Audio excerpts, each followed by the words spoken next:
raised. So how often does employees, including aldermen, get a raise? Well, aldermen don't get a raise unless they get reelected. Okay. But in the city of St. Louis, the trash collector, the city marshals, the people, the police department, the people that provide all of the services that are needed in order for the city to be viable, like your building inspectors, you follow your street inspectors, the guys who drive that truck down the alley picking up the trash, you know what I mean? Mm-hmm. All of those are what makes the city work.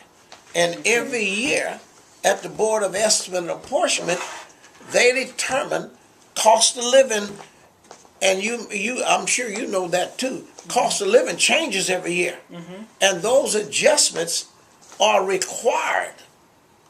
And Board of E&A, they're the ones that determine of that cost of living, how much and where they're going to get the money from goes to each city employee, aldermen included.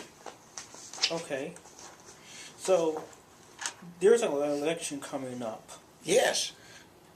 Assuming we get a new alderman, how much will the new alderman be? Whatever it was that the old aldermen that were here that voted on that bill, they will get that amount of money. For instance, now, if the aldermen were making $100 a week and they, through E&A, said that the aldermen should get $150 or $200 a week, right. You follow me?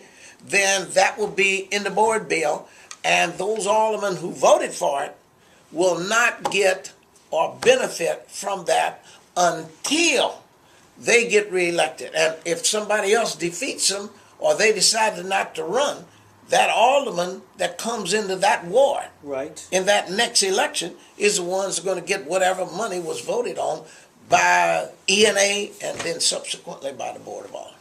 But okay. The Board of Aldermen cannot, absolutely not, increase any salary, add a nickel to any item in that budget, period.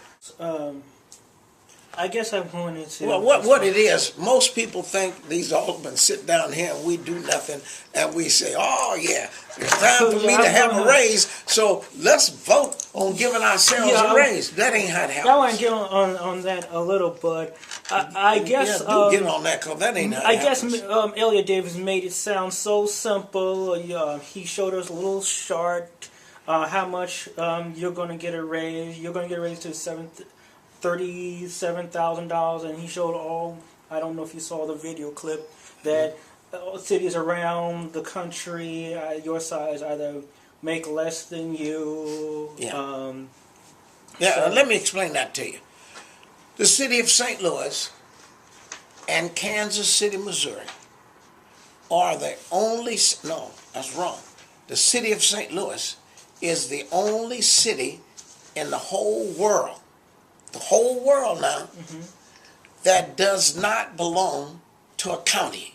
Mm-hmm. In the county, there are subdivisions all through that county mm-hmm. that have all the persons, council persons, that work for the jurisdiction that they happen to represent. Mm-hmm.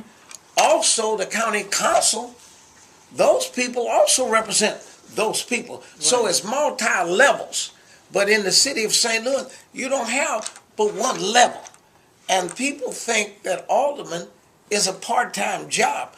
I get almost 50 calls a day.